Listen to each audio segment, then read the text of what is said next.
안녕하세요. 미녀들의 돈 버는 수다 미녀 개그우먼 신고은입니다. 오늘도 저와 함께 돈 되는 수다 함께 써주실 분이시죠. 투자 상담 전문가 지연이 팀장님 모셨습니다. 안녕하세요. 안녕하세요. 정말 반갑습니다. 우리 지연이 팀장님은 얼굴도 미녀, 몸매도 미녀, 머리도 미녀, 다 미녀인 것 같아요. 그거를 고은 씨만 알고 있으니까 좀 아쉽네요, 저는. 그리고 우리 지연이 팀장님 지난주에 새해 소망에 대해서 말씀하셨잖아요. 네.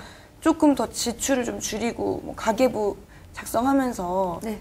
돈 부자 되고 싶다고 하셨는데 네. 어떻게 잘 지키고 계신가요? 잘 지키고 있는 것 같아요. 하긴요, 뭐 얼마 안 지났으니까요. 네. 그리고 제 지갑 속에는 아군과 적군이 있는 것 같아요. 오. 요즘에 좀 적군이 힘이 세서 자꾸 지고 있는데 아무래도 저도 가계부라는 거를 좀 제대로 한번 써봐야 될 것 같아요. 네, 맞아요. 재테크의 시작은 바로 돈의 흐름을 아는 건데 쉽게는 가계부를 쓰는 거고요. 좀 네. 전문 용어로 이제 얘기를 하자면은 네. 그 개인용 재무제표를 작성하는 게 재테크의 출발이라고 볼 수가 있는데 이제는 이제 기업뿐만 아니라 개인들도 이제 자산과 부채 그리고 뭐 계획, 관리가 좀 필요한 시점이라고 볼 수가 있습니다. 포트폴리오라고 하는 거. 다시 한번. 포트폴리오. 네네네. 포트폴리오. 이제 알아듣겠네요. 네. 우리가 그 이야기가 나온 김에요. 그러면 2012년 재무설계에 대해서 좀 전략 짜는 법 알아보도록 할까요? 네. 네. 그 직장인들이요, 2012년 새해 소망에 대해서 부자 되는 것을 1위로 꼽았다고 하네요. 부자가 되는 지름길, 바로 2012 재무설계 전략. 잠시 후에 찾아올게요. 고은 씨, 친구들과 패밀리 레스토랑 이런 데 많이 가시죠? 얼마 정도 나오세요, 한 사람입니까? 재무설계가 정확히 뭐라는 건지, 그리고 재무설계가 필요한 이유는 뭔지. 결국 그 은행에 맡기는 기간은 좀 짧아지는 게 아닌가요? 줄 때마다 거기에 제가 편지를 써가지고 로맨틱한데요? 오늘 저희들과 함께요, 이야기 나눠주실 분은요, 바로 우리들의 금융주치의, 금융계의 허준, 금융계의 슈바이처 박사이십니다. 상처투성이 재정상태에 긴급 처방을 내려주실 바로 그분이시죠. 지난주에도 뵀는데 또 뵙네요. 한국재무설계의 김현용 팀장님 나와주셨습니다. 안녕하세요. 예, 안녕하세요. 네.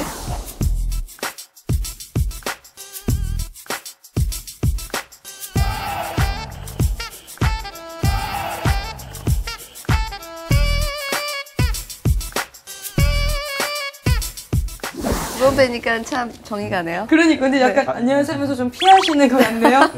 재무설계라고 하면요, 아무래도 그 설계니까 목표 적금액을 세우고 달성하는 일인데, 문제는 어떻게 그 목표를 세워야 하는지, 또 어떻게 달성해야 되는지, 재무설계가 정확히 뭐라는 건지, 그리고 재무설계가 필요한 이유는 뭔지 좀 알아야 될 것 같은데요. 여기서 좀 중요한 게 그 재무설계 하면은 재테크와 혼동을 하시는 분들이 굉장히 많은데, 재테크와 비교를 했을 때 재무설계의 이제 큰 특징은 이제 리스크 중심의 접근을 좀 따른다는 점이고요. 네. 다시 말해서 재무설계는 재무 목표를 달성하고자 하는 과정에서 그 발생할 수 있는 리스크를 좀 최소화하면서 목표를 안정적으로 가져갈 수 있다. 좀 그렇게 얘기를 하고 싶은데 제 말이 맞나요, 팀장님? 네, 지 팀장님이 정확하게 알고 계시는 정확한 것 같습니다. 거죠? 아주 그냥 잘 하시네요. 그 대한민국의 재무설계라는 개념이 도입된 게 이제 10년이 벌써 넘었습니다. 그 경영이라는 게 기업의 돈 관리에 관한 거고요. 또 재정이라는 건 정부, 국가의 어떤 돈 관리라고 한다면 재무설계는 개인과 가정의 돈 관리라고 간단하게 말씀드릴 수 있을 것 같습니다. 팀장님의 말씀을 듣고 보니까 이런 말이 생각나네요. 어느 항구로 향할지 모르는 배는 어떤 바람도 유익하지 않다. 세네카. 네. 그러니까 한마디로 그 목표가 굉장히 중요하다. 그런 말씀이신 것 같아요. 우리가 필요한 어떤 순간순간이 있잖아요. 돈이 필요한 순간. 그래서 필요한 때 필요한 자금을 이제 가질 수 있도록 모아주도록 이렇게 도와주는 일. 이렇게 표현을 하기도 하죠. 네. 근데 이제 사실 외국에서는 재무설계 이제 상담이 굉장히 일반적이에요. 근데 거기에 반해서 우리나라는 아직 재무설계에 관한 인식이 좀 약한 편인데, 그리고 또 오해들도 많이 하고 계시더라고요. 그 중에 이제 첫 번째가 재무설계는 이제 부자들만 받는다. 그리고 두 번째가 재무설계사들이 정말 알토란 같은 정보만 줄 것이다. 네, 그리고 세 번째는 선택과 집중이다. 이렇게 오해들을 많이 하고 계시는데, 근데 이건 정말 오해에 불과한 거죠? 예, 세 가지를 말씀해 주셨는데 결과부터 말하면 오해가 맞습니다. 그 재무설계라는 거는 이제 개개인한테 맞춤형으로 어떠한 여러 가지 답을 드리는 거거든요. 그럼 예를 들어서 자산은 굉장히 많지만 이제 은퇴가 코앞에 닥쳐서 더 이상 이제 뭐 급여를 받으신다든지 소득이 없으시는 분들이라고 하면 그 자산에 이제 우리가 포인트를 맞춰서 자산 관리를 해드리는 거고요. 또 만약에 신입사원들 돈이 없습니다. 모아놓은 돈은 없지만 앞으로 꾸준히 이제 자산을 이제 현금 흐름이 좋으신 분들한테는 그 현금 흐름 관리를 좀 해드리는 겁니다. 그래서 이제 자산을 막 만들어가기 시작하시는 분들 또 이제 재무설계는 굉장히 중요합니다. 더구나 이제 더 중요하신 분들은 뭐 대출이라든지 뭐 이렇게 빚이 많은 서민들 같은 경우는 재무설계가 더 중요하실 수 있습니다. 뭐 이런 것들을 볼 수 있는데 서울시라든지 아니면 보건복지부라든지 한국 FP 협회라든지 이런 곳에서 이제 재무설계 캠페인들을 많이 했었는데 그 주 대상이 바로 이런 서민들 또 대출이 많으신 분들이었다는 사실 그것만 봐도 알 수 있는 겁니다. 두 번째로 아까 얘기해 주신 게 이제 콕콕 찍어주는 거 아닌가. 예. 네. 그 콕콕 찍어주겠다고 하시는 분들이 워낙 많으시잖아요. 근데 이제 재무설계에서는 그건 좀 어렵지 않나라고 생각을 많이 합니다. 그만큼 이제 시장이라는 것들 여러 가지가 예측하기가 힘들기 때문인데요. 보통 그렇게 콕콕 찍어달라는 걸 원하시는 분들일수록 원하는 기대 수익률이 굉장히 높고요. 또 자신의 개인 정보는 이렇게 오픈을 좀 잘 안 하고 그러시는 분들이 많습니다. 근데 이제 재무설계를 통해서 여러 가지 금융상품을 추천받고 또 실행하기도 하지만 포인트는 나 자신의 계획, 내 성향, 내 상황을 이제 보고 거기서부터 시작이 된다는 점이 이제 재무설계의 좀 다른 차이점이라고 보시면 되고요. 네. 이제 선택과 집중에 대해서는 저희는 이런 관점을 갖고 있습니다. 그러니까 어떤 특정 분야에 대해서 내가 고급 정보를 계속 접근할 수 있고 또 남들과 다르게 이제 계속 그런 것들을 잘할 수 있다라고 한다면 그거는 맞습니다. 근데 그렇지 않은 대부분의 경우에서는 이제 한 번, 두 번 계속 잘하다가 어느 한순간 무너지는 경우가 있기 때문에 아까 말한 리스크 중심의 접근법이 여기서 해당이 되는 겁니다. 그래서 어떤 분산이라는 것들, 이런 것들을 많이 강조하고 있습니다. 네. 정말 이렇게 하나하나 짚어서 설명해 주시니까 더 이해가 쏙쏙 되네요. 그럼 본격적으로 재무설계 작성법에 대해서 좀 알아보고 싶은데요. 일단 체크해야 될 가장 중요한 게 뭐가 있을까요? 이제 자산이라는 개념은 순자산과 또 부채를 합쳐서 내가 가용자금, 네, 그러니까 모든 그 전체를 말하는 거라고 볼 수 있습니다. 그래서 이제 경기가 좀 좋고 또 금리, 이제 대출 금리가 낮을 때는 이런 자산 전체적인 부채를 포함한 자산 전체를 키워가는 적극적인 전략이 더 중요하지만 지금처럼 경기가 좀 안 좋거나 혹은 대출 금리가 높을 때는 순자산 중심의 어떤 좀 소극적인 전략들이 더 유효할 것 같습니다. 이렇게 쭉 얘기해 주셨는데 자산과 부채를 잘 모르겠거든요. 제가 진짜 잘 좀 어떻게 구분해야 될지도 모르겠는데 어떻게 구분할 수 있을까요? 그건 제가 설명을 해드릴게요. 일단 현금화가 가능한 유동화 자산이 있고요. 적금 같은 이제 금융자산, 그리고 뭐 이제 자동차는 이제 기타 자산으로 들어가고요. 자산 내 가지고 있으니까. 네, 그리고 집이나 상가 같은 부동산 자산, 그리고 연금이나 노후보험 같은 은퇴 자산. 네. 이제 자산은 그렇게 볼 수가 있고요. 부채는 이제 카드 사용 같은 거는 신용대출로 들어가고요. 네. 이제 전세 보증금 같은 경우는 이제 담보대출로 이게 포함이 되고요. 네. 그리고 우리가 이제 조금씩 어디서 빌린 거 네. 그런 거는 우리가 꼼꼼히 적어가지고 그때그때 바로 줘야 되겠죠? 네. 아니 그러니까 이제 내 수입 가치 뭐 내가 가지고 있는 건 자산이고 좀 빚 이런 거는 그런 걸 거의... 부채라고. 네. 정말 이렇게 오늘 설명해 주시는 지 팀장님 보니까 뭔가 좀 더 달라 보이는데요. 좀 있어 보이나요? 멋있는데요? 네. 그렇지만 약간 전문가님이 보실 때는 조금 부족한 점이 있을 거라는 생각도 드는데 좀 더 덧붙여 말씀해 주실 거 없나요? 너무 완벽하시지만 좀 더 붙여보겠습니다. 예. 빈틈이 있었어. 그 유동자산은 이제 일단 CMA라든지 네. 뭐 이제 수시 입출금 통장 이런 것들처럼 언제든지 현금화가 가능한 부분들을 말합니다. 네. 그래서 이제 보통 비상예비자금이나 투자예비자금 뭐 이런 것들에 이제 활용을 하는데요. 이제 중요한 건 얼마나 준비를 하느냐. 그러니까 이제 뭐 비상자금을 너무 많이 가지고 있으면 그 돈은 놀고 있는 돈이 되고요. 또 너무 적으면 비상 상황에 이제 기존에 잘하고 있던 것들을 해지하고 깨야 될 수도 있기 때문에 그러니까 보통 그것들이 우리가 이제 기본적으로 필요한 생활비를 먼저 한번 체크해 보고 거기에는 아까 말한 보험이나 대출이나 월세 이런 것들이 포함이 되는데요. 네. 현금 상대적으로 좀 여유가 있고 좀 안정적인 맞벌이 부부라든지 혹은 이제 미혼인 이제 직장인들 같은 경우는 한 3개월치 정도를 준비하라고 저희가 권고를 하고 있고요. 이제 부부이긴 하지만 외벌이거나 네. 좀 현금으로 왔다 갔다 불안정한 이제 자영업자들 같은 경우는 한 6개월 정도 자금을 이제 가지고 있으면 적당하다라고 얘기를 합니다. 네. 그리고 이제 금융자산 같은 경우는 뭐 펀드, 주식 같은 투자 자산이 좀 있고 네. 뭐 적금, 예금 뭐 이런 거 같은 이제 안전 자산이 있잖아요. 네. 이제 그런 것들을 얼마나 어느 비율로 가져갈까 이런 것들은 이제 한 분 한 분이 가지고 가신 이제 그 기대 수익률에 따라서 좀 달라지겠죠. 네. 그래서 가끔 보면은 기대 수익률은 굉장히 높으신데 모든 걸 안전자산으로 가져가시겠다 이러시는 분들도 있습니다. 네. 그러려면 저축액이 훨씬 많아져야 되는데 뭐 이런 것들도 이제 저희가 같이 한번 상의를 하면서 말씀을 드리게 되죠. 네. 보통 이거랑 관련해 가지고 많이 얘기 드리는 게 뭐 100- 나이 법칙이라는 것도 많이 얘기를 합니다. 100- 나이 법칙이요? 그게 도대체 뭔가요? 100에서 자기 나이를 뺀 만큼을 네. 이제 하는 그 정도의 비중을 좀 투자 자산에 들어가도 괜찮다. 뭐 이런 건데요. 쉽게 말하면은 지금 이제 30살인 분은 100에서 30을 뺀 한 70% 정도를 이제 전체적인 이제 자산에서 투자 자산을 가져가도 괜찮다라는 겁니다. 이게 왜 그러냐면은 네. 뭐 젊으신 분들은 자산을 많이 안 가지고 있을 수는 있지만요. 네. 아직 시간이 많이 남아 있어요. 그 시간 자산이 많잖아요. 네. 그 시간이 많이 남아 있다는 거는 한편으로는 복리 효과를 볼 수도 있지만 또 한편으로는 투자의 리스크를 좀 이제 적게 가져갈 수 있다라는 부분이 있기 때문에 네. 그만큼 투자 자산의 비중을 좀 많이 가져갈 수 있다라는 뜻이고요. 네. 이런 부분들을 많이 참고하셔서 이제 또 개개인 준비를 하시면 되죠.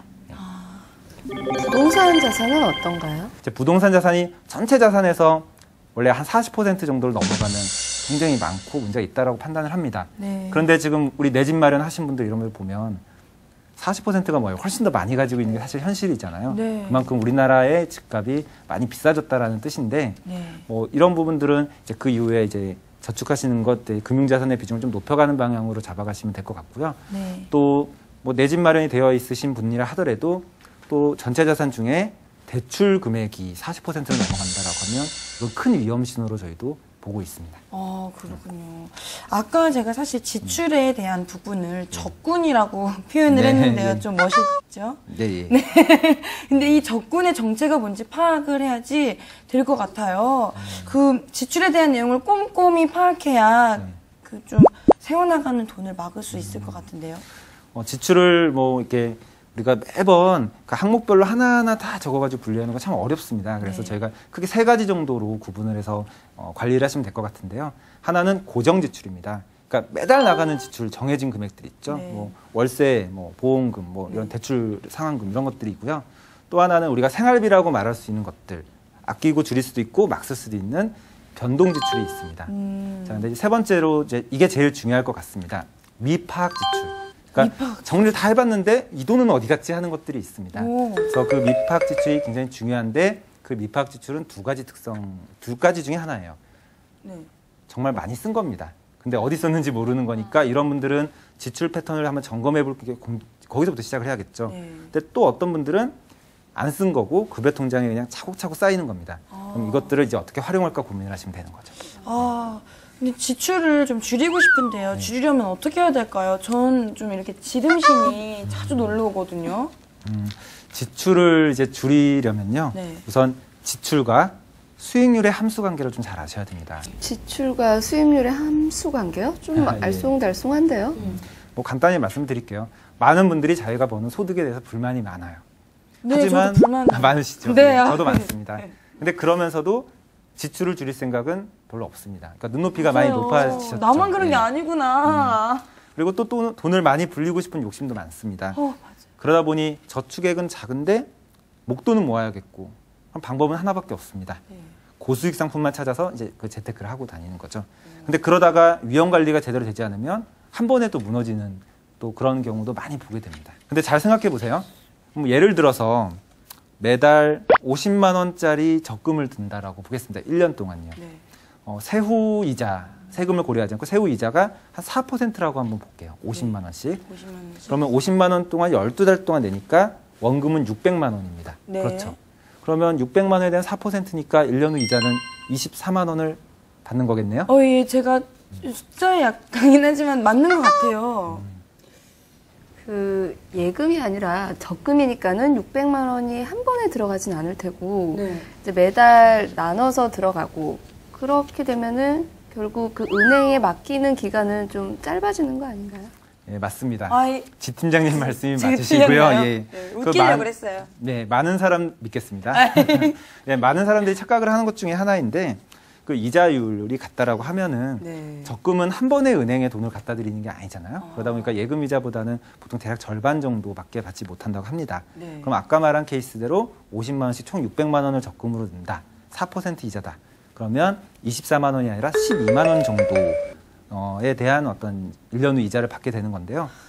나눠보시면 1%당 3만 원을 받는 겁니다. 1% 그렇죠. 3만 원. 이런 얘기를 해주면 대부분은 계산을 해보지 않았기 때문에 이자가 이렇게 작아요 라고 말씀을 하세요. 네.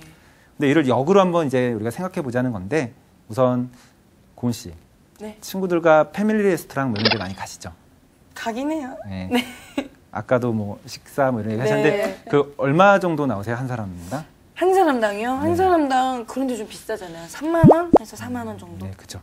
3만 원이라고 해볼게요. 3만 원이라고 네. 하면 아까 우리가 50만 원씩 저축했을 때 1년 이자 1%당 3만 원이었죠. 1년 이자 까먹으신 겁니다. 한 번 그렇게. 1년을 그러면은 다시 부어야 되는 거예요? 예, 볼게요. 1년 중에 딱 한 달만 네. 10만 원 정도를 아끼신다라고 하면은 같은 논리로 이런 저축을 하시는 분들은 3% 이상의 더 높은 수익률이 있는 상품을 가입하신 것과 똑같죠. 떡볶이 근데 먹을까? 예, 10만 원이 이제 크다라고 생각하신다라면 네. 한 달에 만 원씩 12달 이렇게 한번 아껴보시면 만 원은 뭐 커피 2잔 정도잖아요. 네. 12만 원이니까 4%더 높은 뭐 8%짜리 적금 들어간 것과 같은 효과죠. 저는 이렇게 팀장님께서 말씀을 해주시니까는 확 이해가 와닿고 네. 제가 지금까지 막 써왔던 그런 돈들이 자꾸 생각이 막 나면서 후회가 저도요. 되는데 앞으로는 그럼 지름신이 올 때 기회비용으로 이제 생각을 해라 이렇게 이제 정리를 하면 될까요? 너무 적절한 표현이시고요. 네. 제가 한 가지 더, 그러니까 제가 어떻게 하는지를 좀 알려드리겠습니다. 오, 재무관리사의 관리법? 지출법이라고 하니까 정말 굉장히 이거는 솔깃한데요. 네. 실제 제가 해보고 또 신혼부부들한테도 많이 권하기도 하는 방법인데요. 네. 이제 제가 이제 결혼을 재작년 한 1, 2년 됐습니다. 결혼한 지 2년 정도 됐는데 그 초반에는 생각보다 지출이 이렇게 되게 많이 나오는 거예요. 그래서 우선 첫 번째로는 이제 뭐 카드로 쓰는 부분들을 최대한 줄이고 네. 부부의 용돈이나 이런 생활비를 이제 현금으로 이제 쓰기로 했습니다. 현금이요? 예, 거기서 끝난 게 아니라 아무래도 또 제가 재무설계사다 보니까 돈 관리 제가 했는데 네. 용돈을 딱 정한 다음에 그 금액만큼을 이제 봉투에다가 매주 금액 주급으로 부인한테 주고 네. 또 저도 똑같은 금액 받고라고 했었습니다. 그렇게 했어요 매주. 네. 근데 그냥 안 하고 줄 때마다 거기에 제가 편지를 써가지고 이렇게 줬습니다. 어머, 로맨틱한데요? 이렇게 하니까 이제 결혼 직후에 막 치솟았던 그 지출이 네. 굉장히 많이 줄었어요. 그래서 우선 현금 위주로 지출 습관 갖는 거 굉장히 중요합니다. 네. 즉 돈이 나가는 게 내 눈에 보이잖아요. 그러니까 아무래도 눈에 보이면 소비를 좀 덜하게 되는 효과가 있고요. 또 주 단위로 용돈을 보다 보니까 이제 제가 첫 주에 너무 빨리 많이 쓴 겁니다. 혹은 가불을 한 겁니다. 그러면 가불이요? 나머지 주는 좀 아껴 쓰게 되는 거죠. 이렇게 네. 체크를 좀 자주 하게 된다는 효과가 있는 겁니다. 아, 진짜 좋은 방법이다. 이렇게 지출을 줄이려면은 부부가 마음이 좀 잘 맞아야 될 것 같은데 그러려면 이제 공동 목표 같은 게 좀 있으면 좋을 것 같아요. 혹시 재무 설계를 할 때 좀 주의할 점 이런 것도 있나요? 그러니까 재무 설계의 그 재무 목표라는 거죠. 그러니까 부부 간의 대화가 제일 중요하고요. 동시에 재무 목표를 이제 세우실 때 좀 조심해야 될 것 중에 하나가 뭐 이런 거죠. 그러니까 1년에 1,000만 원을 만들기. 몇 년 안에 몇 억 만들기 이런 것들 있죠. 사실은 그건 재무 목표가 아니라 그냥 막연한 숫자입니다. 그래서 재무 목표를 제대로 세우시려면요. 단순한 숫자가 아니라 뭐 내 집 마련, 뭐 또 뭐가 있을까요? 뭐 결혼 자금 이런 식으로 구체적으로 떠올릴 수 있는 거가 돼야 되고요. 네. 중간 단계에서 그 과정에서 목돈, 뭐 종잣돈 만들기 위해서 몇 억, 뭐 몇 천만 원, 몇 백만 원을 만드는 건 괜찮겠죠. 네. 또 이제 현실성이 너무 떨어지는 허황된 목표를 가지시게 되면은 뭐 예를 들어 내년까지 나는 집을 사겠습니다. 뭐 이런 준비가 안 되신 분들이 한다거나 이런 네. 것들은 이제 또 굉장히 지켜지지 않을 약속이 될 수 있고요. 또 막연한 것들이요. 그러니까 애매한 것들 네. 이런 것들도 이제 별로 좋은 목표는 아니라고 하죠. 그래서 언제까지 어떤 목표로 얼마 정도 모으면 좋겠다. 뭐 이런 것들이 가장 좋은 방법이겠습니다. 근데 궁금한 게요. 예를 들어 그 결혼을 저 혼자 하는 게 아니잖아요. 어떤 네. 사람이 나타날지도 모르고 언제 나타날지도 모르겠는데 결혼 자금에 대한 목표는 좀 어떻게 세워야 하는 건가요? 네, 그러니까 미혼 여성들이 특히 그런 얘기 많이 하세요. 네. 뭐 결혼 언제 할 거냐고 물으면 2년 후라고 하는데 보통 이제 만나시는 분 없을 때 2년이라는 얘기 많이 하시고요. 네. 또 실제로 2년 지난 다음에도 또 2년이라고 하세요. 네. 근데 이제 결혼 자금을 뭐 2년이다 3년이다라고 말을 하는 건요. 꼭 그때 결혼을 할지 안 할지 모르잖아요. 네. 하지만 그때까지는 내가 이 정도 준비를 해야겠다라고 하는 나의 계획인 겁니다. 네. 그렇죠. 그래서 뭐 그렇게 이해를 하시면 좀 될 것 같고요. 또 단순히 막 난 이런 거 하고 싶어라고 희망하는 목표도 있으시겠지만 또 반드시 준비해야 되는 필수 목표도 있습니다. 이런 것들도 좀 구분하시는 게 중요하죠. 그런데 그 연령에 따라서요, 삼는 재무 목표도 굉장히 다를 것 같아요. 천차만별일 것 같은데, 그럼 좀 이렇게 연령대에 따라서 재무 목표를 좀 잡아주시면 좀 좋을 것 같아요. 특히 예. 저는 뭐 참고로 만년 20대이고 네. 싶거든요. 지금 아. 간당간당한 20대이긴 네, 아직은 20대시죠. 저도 20대라고 하시면 안 될까요? 20대 아니니까 안 돼요. 너무해요. 네, 뭐 좋은 지적을 해주셨는데 네. 제가 뭐 간단하게만 말씀드릴게요. 그러니까 그 사람마다 상황은 다르겠지만 20대는 보통 처음 시작하는 단계입니다. 네. 그러다 보니 이제 시행착오를 좀 줄이기 위해서 아까 말한 뭐 재무 교육 같은 거 좀 받으시는 것도 되게 중요할 것 같고요. 네. 또 소비나 이런 부분부터 사실은 재무 설계가 시작되기 때문에 어떤 그런 부분에 대한 절제와 노력이 좀 필요할 것 같습니다. 그리고 뭐 복잡하거나 뭔가 되게 좋은 상품들을 찾아다니시는 것보다는 가장 기본이 되는 상품들을 중심으로 이제 포트폴리오를 구성하시는 게 좋은데요. 구체적으로는 이제 급여 통장, 뭐 CMA 혹은 뭐 제2금융권을 활용하시는 것도 좋죠. 뭐 예적금이라든지 또 적립식 펀드 같은 것들이 대표적이고요. 뭐 연금이랑 보험 이런 것들은 필수적이죠. 중요한데 다만 장기 상품이고 잘못하면은 결혼자금 같은 이제 단기 목표를 좀 저해할 수가 있기 때문에 네. 그 어느 정도의 금액을 할지 현금 흐름을 잘 파악하셔서 준비하시는 게 중요하죠. 그래서 뭐 결혼자금 얼마 들겠다라고 하면 얼마 저축하면 되는지를 계산해 보시고 네. 그 외에 여력이 되는 부분에서 준비를 하시면 될 것 같습니다. 수익률 1%를 올리는 것보다는 네. 지출 1%를 줄이는 게 종잣돈 마련의 지름길이라고 볼 수가 있습니다. 맞아. 손실이 난 집을 계속 소유하기 위해 대출금만 갚아 나가야 하는 처지가 된 것인데요. 팀장님, 이런 경우에는 어떻게 포트폴리오를 짜는 게 좋을까요? 신용카드 소득공제가 20%인 걸 감안하면 체크카드 쓰는 게 무조건 유리하다라는 거죠. 자꾸